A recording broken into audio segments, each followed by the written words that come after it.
we're going to have Didimo Dave Cade turn up. How do you introduce Didimo Dave Cade? You know what he looks like. He stands out. An ex-dairy farmer, an ex-dock worker, but a forever passionate, full-time advocate for all things New Zealand, native, freshwater, biodiversity. Embodying kaitiakitanga in his living, his breathing, his talking, someone that encourages, someone that calls to account, someone that challenges as well, but someone that works through, in his life, what embodies biosecurity for a better future. Come on, we ain't got time. No, look at that. What is that thing? I'll tell you. Good stuff. We're going to get rid of this.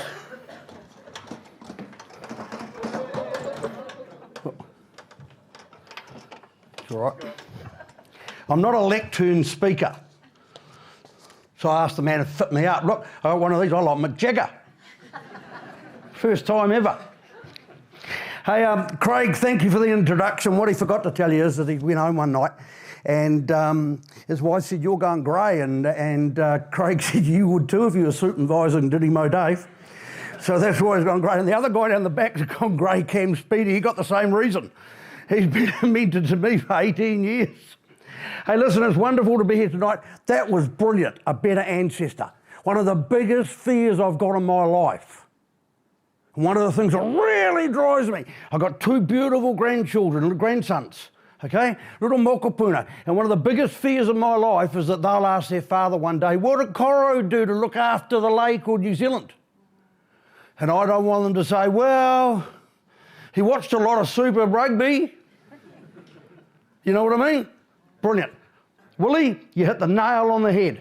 The Kamatua last night sang Louis Armstrong's, I can't do it, "What a Wonderful World." Yeah, we've got a wonderful world, but if you haven't gathered over the last 3 days that we're in a lot of trouble and that we've got one almighty fight ahead of us, then you haven't been listening too good. So we're going to do a few things today. What are you going to do with the rest of your life? For most of us, or most people, they're going to want one of two things. They're going to work a job or they're going to chase a dream. Now, the work the job ones, I spent 5 years with Department of Conservation and Tūrangi. The first 4 were wonderful. The last one wasn't so hot. We had a change of management and everything and I didn't get on with them too well. But I spent 5 years, okay? And I used to watch these people. Some of them, not Lucy, my friend over here, she was with there. Some of these people, not all of them, but some of them, they come in the morning like a glass of flat lemonade. Oh, isn't it terrible? They'd get a cup of coffee, they wouldn't get their desk till 10 past 8. And it's smoko time, lunchtime, I can't wait till knock off time. They're working a stinking job. And you'd say to them, "What do you do?" They say, "I work for Department of Conservation." I couldn't think of anything worse. I spent 5 years there. I've spent 12 years with Horizons. I've never worked 1 second for DOC or for Horizons. I'm proud to be part of the Horizons team, but I don't work for Horizons. I work for the kids. I work for the people of New Zealand. I work for the rivers, the awa, the things like that. And it's the same with Cam Speedy down the back. He's got the same attitude, and the same as Craig and Mike and Lucy and some of you others. Okay, and these guys, they're going on about the conservator at the end. When I was at the end of DOC, he came out one day with something about this work-life balance, and I burst out laughing. How can you have a work-life balance problem if you're working 40 hours a week? Mathematically, that is 23.8% of your available time. If you're working 23.8% of your available time, how you come get a work-life balance problem? Give me a break. Don't tell that to a long-haul truckie driver or a dairy farmer or someone like that. The other option, of course, is, and the other thing that people work a job do, they use terms like, of course, you've got to see the big picture. Or you've got to think outside the square. You ever get anybody tell you those things, you run away from them. Don't listen to them, because they don't know how to do it. People that know how to think outside the square and see the big picture, like Cam and Craig and all the rest of them, they're already doing it yesterday. Okay? This is working a job. The other one about a dream is, if you're a dreamer and you want to chase it, you've got to be on the cutting edge. Now, how do you define the cutting edge? And I thought about this for a while. I'm 65, okay, so I'm a lot older than you.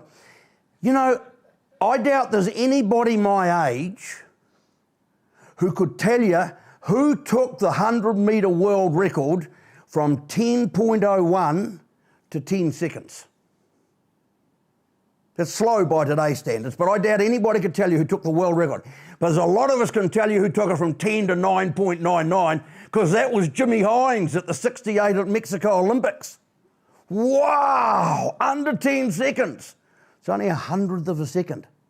You ask a batsman, a test batsman, batting for New Zealand, what's the difference between caught and bowled on 99 and caught and bowled on 100? It's just a little bit in it. It's only one run, but it's a cutting edge. It's that little bit more. You're getting the best out of yourself, okay? And what are you working for? One of the things is working for is I've been seen over the years just sitting on the banks of the Tongariro, just standing on the banks of Lake Tamanakau, visualising in my mind what it's like to have that lake with no hornwort in it. Sitting on the banks of the Tongariro, just looking at the currents, visualising what it's like. No didimo. What program have you got? What wetland are you at? What birds are you trying to bring back? And you just sit there for a few minutes and visualise it, okay? Because what you're trying to do, and the one thing, and we could stand on the banks of, and the ones I work the most with is Cam and Craig and myself and Mike have worked a lot closely with Lake Tamanakau. And all four of us have got the same thing. We've got the lake from here to there. Fair, Cam? We dropped it 18 inches. It's in our heart. You get a dreamer with something in their heart and you watch them go. Okay? That's who you're looking for. And it's the same with mihi. You know, you get these people, they say they're mihi, and you hear them and it's da-da-da-da-da-da. Okay? And then you get a dreamer with a mihi. Ko ti kaimana wa ngā pai mauna. The kaimana's a mauna. Ko ini mai ai te awa. You let them have it because it's coming from here. And that's where we've got to get a lot of this passion, because it's like a magnet, okay? You get passionate about something, you pull people on. One of the things, the greatest thing we've got to do is to protect our attitude. Now, I've got a unique way of doing this. I don't know whether you want to do this. I've got a CD player attached to an alarm clock, okay? So when the alarm clock goes off at home, it's on the other side of the room, it plays music, not ding-a-ding-a-ding-a-ding.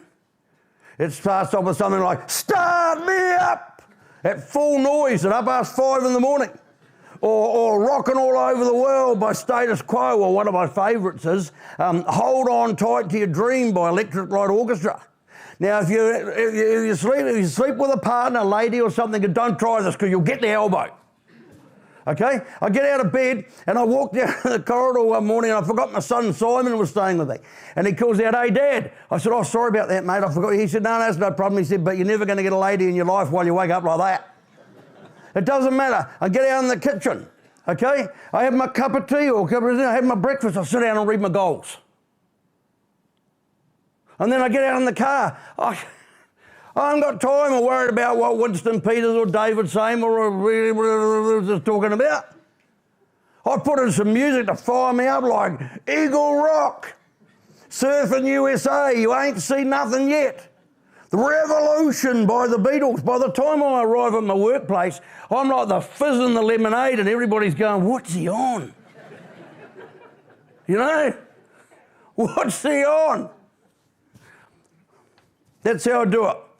The other thing is reading. You do a lot of reading, okay? And particularly the early stages, you know, Cam and Craig, remember in the early stages of the Didimo fight, and again with gold clams now, okay? We're constantly being told, oh, it's inevitable to get somewhere. You won't stop them, blah, blah, blah, blah, blah, blah. And don't worry, I'm not going to do an altar call here, but one of the places I find the best motivation is the book of Samuel in the Bible. And there's a story about this two armies, one side of the other, and this great, whether you believe it or not, doesn't matter, just use it. And this great giant comes out in the middle, oh, tackle me, and this little shepherd goes out with a slingshot, twang, shoots him dead, chops his head off, holds it up and goes, to all the Philistines. And I read that book all the time. Okay, I'm not going to do an altar call or anything like that. I just read that story to get it into here. Okay, that we can win. And that we can stand up. And being a little bit stroppy and strong like that has caused a few problems along the way, hasn't it, Cam? Out on the riverbank. But we never gave an inch. You know, right in the very beginning, there was about probably no more than 5 or 6 of us in New Zealand that really believed we could stop Didymo getting to the North Island, and we never buckled under the pressure. We never gave an inch. Now, things don't always go right. It's really amazing, actually, because you had a wonderful conference, all right? And you have incredible speakers, and I'm the last speaker, and, you know, they pick a guy to be the last speaker who's on 21 tablets a day for mental illness. And that's a true story. I'm popping them left, right and centre. You know? But every now and then, as Craig and Mike and Cam, things go a bit haywire, and they've gone a bit haywire this summer. And, you know, sadly, there's a chance that something could not go too well in your life, or not go too well in your partner's life, or parents, or something like that. Things do go wrong in our lives. And someone was saying to me in the middle of summer, how are you getting on and what are you doing? I said, I've got a new lady in my life. And they go, have you? I said, yeah. Oh, who's that? I said, Gail Devers. Oh, where'd you meet her? I said, I never met her. And they go, what are you talking about? You see, Gail Devers, okay, was an American sprinter. And in 1990, does anybody know the story about Gail Devers? Yeah. Okay, Gail Devers was an American sprinter. And in 1990, she had a thing called Graves' disease and she could barely walk. She was in pain and all sorts of things. She could barely walk in 1990. Less than 2 years later, at the Barcelona Olympics, she heard a man say, on your marks, set, the gun went off, and 10.92 seconds later, she's the Olympic 100-metre women's gold medalist. Now, that's what I call hanging on to your dream and coming back strong. And that's what Mike and Craig are discovering now. I've got over the problems I had in the summer. Look out. We're back on the horse again. Okay? Things go wrong sometimes, but in the middle of when they go wrong, and if you can't get the little voice on your shoulder who's telling you that you're this and that and better, and you can't shut them up one night at 2 or 3 o'clock in the morning, then you ring me. You know those little voice you get on your shoulder? You're never going to see him. You know why? Because if I got hold of him, I'd wring his neck. So if you ever ring it, you're telling you something, you're not, your self-worth, your self-image or something like that, you've got a problem, and you think, you ring me, okay? Right, biosecurity, freshwater past. In freshwater biosecurity, they cannot be moved by any way other than human involvement. If you've got a problem with birds, you need to come and see me later. I mean, freshwater birds, they're not birds. Because they can't, they're just not. There's no evidence. We've got it sussed. So it's what humans? You look at border security, and these people come into their border security. What do you got? No, I haven't got anything, mate. I've read all the signs, and I'm not bringing anything into New Zealand. What we're finding with is guys like Craig have got, and Cam's got a zoology degree, have got academic IQ far higher than I've ever got. What we're dealing with is biosecurity IQ. Completely different. And you see these people coming through, and one guy's got nothing because he knows he's not allowed to. The next guy's bringing in and say, well, yeah, I do actually. I've got some fish from where I'm not sure if I'm allowed to. The next one comes through, you got any food? No. Open the suitcase. Meat, fish, what the hell do you call this? There's your biosecurity IQ right there. And you cannot predict who's high and who's low until they're out in their mouth. I was at a place called Waitanui one night, and we used to put these big banners up over about check, clean, dry banners over statutory holiday weekends, and some of them started to get flogged. So I had to put them up in the morning, take them down at night, put them up in the morning, take them down at night. And one night it was 2009, and it was Easter Sunday night. It was about 9:45, and I'm taking this banner down. And this Maori fella comes up to me, young guy, about 18, 20. He got pants down at the half mast, you know, hoodie up, RTD Cody's in his hand. Now, bro, what are you doing, bro? And I explained, we're taking the banner down because they get nicked and everything. He goes, yeah, you're the fella look after the roofers, eh? I went, yeah. He said, put your banner up, bro. He said, me and my mates look after it. He said, anybody trying to pinch you? Well, I'll smash them out. How many years do you reckon Cam will tell you that people came down from Hardtibby Hill, down into Waitanui for nearly 10 years and saw that banner because one little kid said, that's enough. You don't know who's got the biosecurity IQ and who will give us a hand and who won't, okay? That's something to work out with. Creative. You've got to be as creative as you can. This lady next door, when I was living in Taupo, she came to me and she said, listen, I'm part of the Poet Society and we're having a poetry recital in town at the post shop. And I'm thinking, where's this going?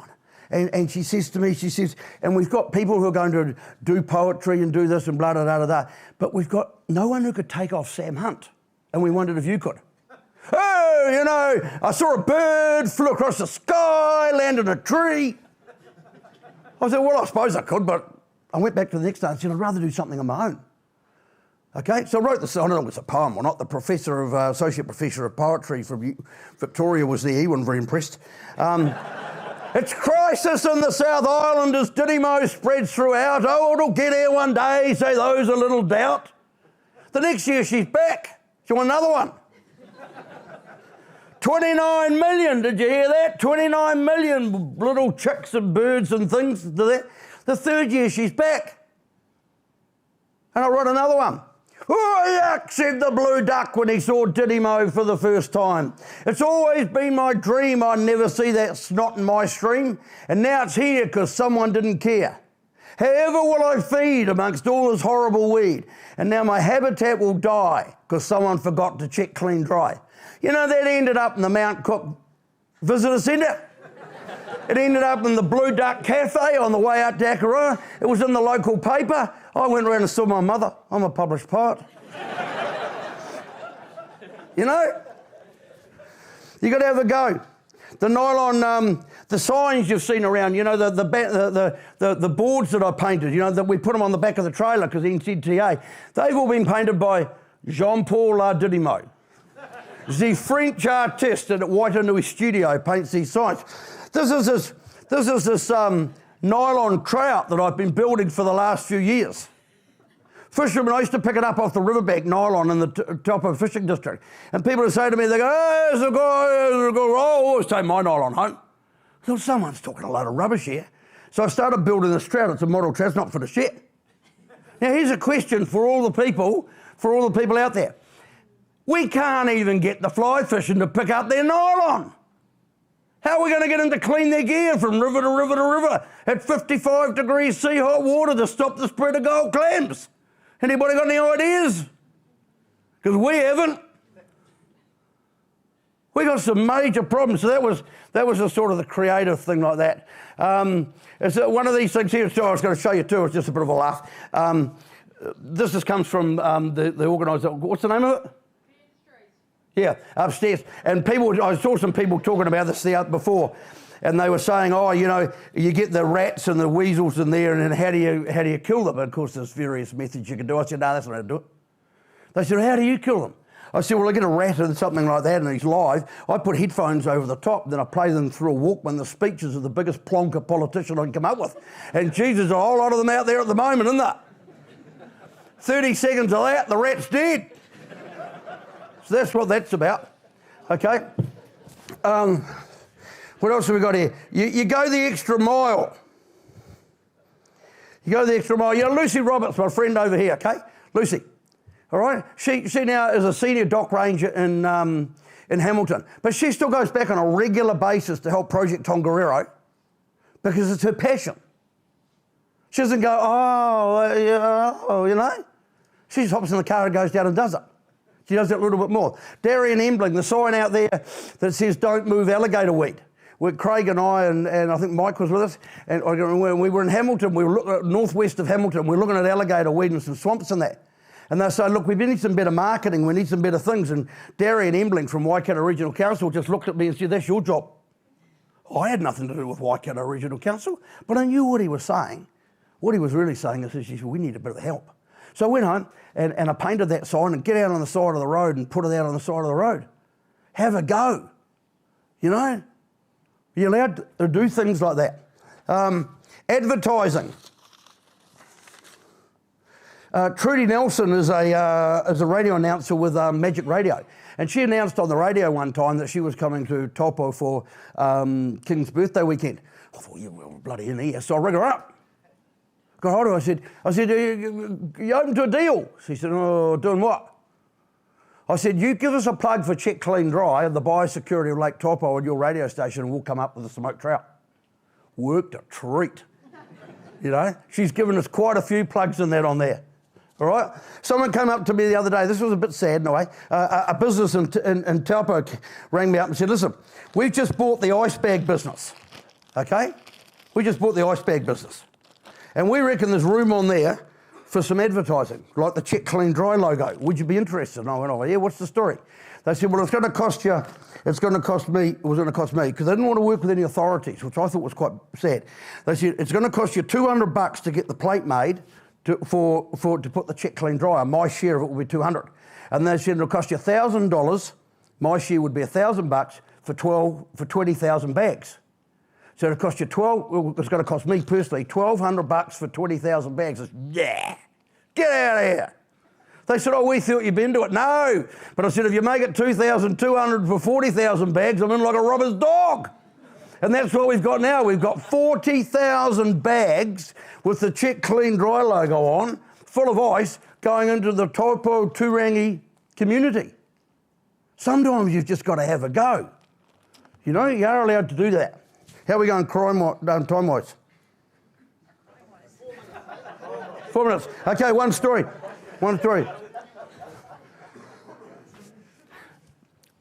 Horses for courses. Pick the right person for the right job, even if the egos get stuffed up. Okay? Craig and Mike have given me huge freedom to do things. I was coming out of Tamarunui one time. There's a couple of Maori ladies standing on the side of the road picking pampas grass. I drove past and I thought, that's not right. So I didn't know you two and went back and introduced myself nicely and said, what are you doing and that? And they said, oh, pampas grass, it's my father's tangi tomorrow, I'm going to put on the coffin. I thought, oh, no. So we had a really nice chat, okay? And I said, that's not toi, that is pampas grass. Oh, and I showed them some photos. Where do we get the toi?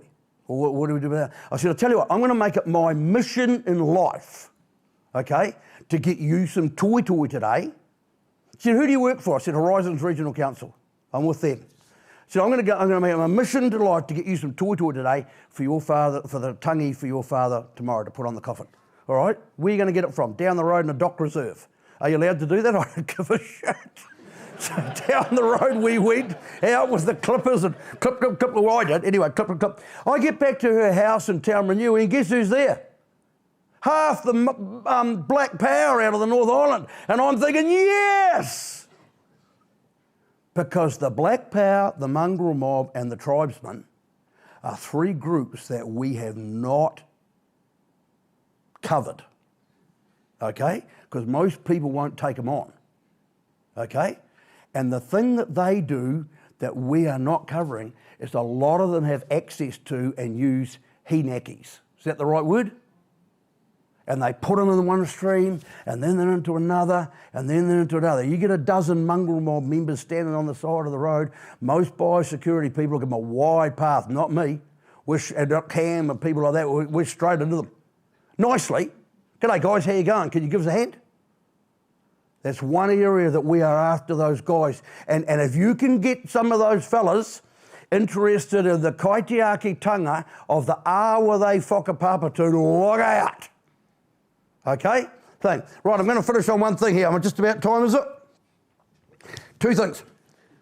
We had a public meeting the other day. Two quick things, Craig.